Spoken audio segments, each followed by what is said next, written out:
Welcome to the Eric Avasar Show. Liverpool Football Club played a hot and cold match in the final game of its three-game American tour, playing Sporting Lisbon to a 2-2 draw in Yankee Stadium. And, Simon Mignolet started off the match by committing an absolute howler of an error early on by failing to keep out a thundering strike from long distance from Bruno Fernandes that landed right in front of him. So obviously he should have stopped it, but it's always better to get huge mistakes out of the way in the preseason as opposed to the real thing. Mignolet, to his credit, made amends with a couple of really great saves at the end of the first half. But Divock Origi, for me, is the big story of tonight because he is absolutely buzzing with confidence. He seems to always find himself at the right place at the right time, just absolutely scathing form after signing that new contract. He had 3 shots on target in the Champions League last season, and all 3 were goals against Barcelona and Tottenham in the final. I mean, he's just such a budding young talent, so many years ahead of him, because it's easy to forget Liverpool bought him when he was so young from Lille. Assuming that Sadio Mane will not be ready for the season opener of the EPL against Norwich City, which seems to be a foregone conclusion given his run all the way to the final of the African Cup of Nations, Origi is an absolute no-brainer to start in his place. James Milner and Fabinho were both remarkably strong tonight. I loved some of the tackles that Fabinho made out there, just an absolute enforcer. Both of them are going to have a huge part to play in this upcoming season. The senior guys, look, Alex Oxlade-Chamberlain, an incredible pass he made off the outside of the boot to set up Gini Wijnaldum's goal that put Liverpool up 2-1. Wijnaldum in solid form himself, picking up where he left off.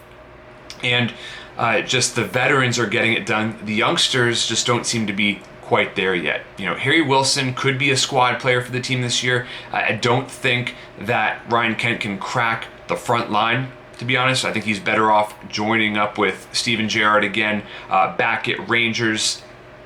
But, Yasser Larouci really showed signs of promise before he suffered that horror tackle against Sevilla. And now, with Nathaniel Klein suffering an ACL injury, Liverpool are just one injury to either Trent Alexander-Arnold or Andy Robertson from an absolute disaster at the fullback positions.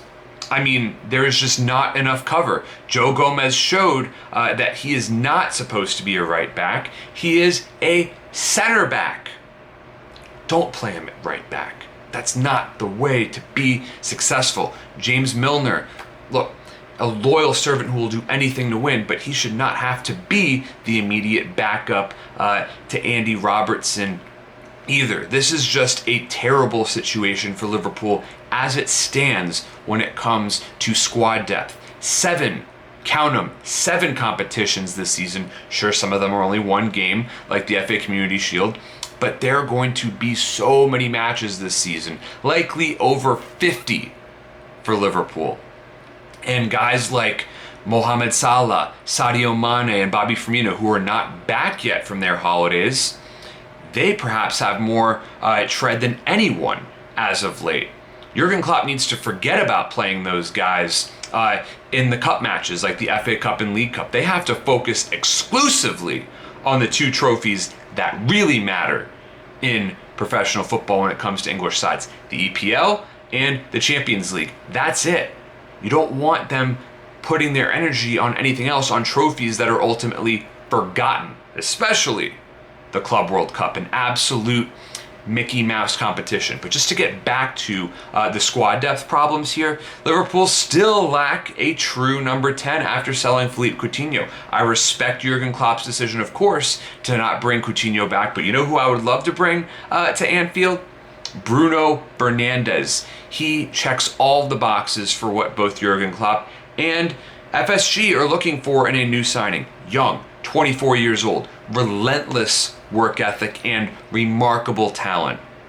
It would just be an absolute shame to see Fernandes go to the EPL and not go to Liverpool, because he would fit in so well and he would take some of the pressure off of Trent Alexander-Arnold and Andy Robertson to make so much happen in the attack. Love what they do bombing down the wings, but we need a better connection between our midfield and the front line. Cannot depend exclusively on Salah, Mane, and Firmino for the goals.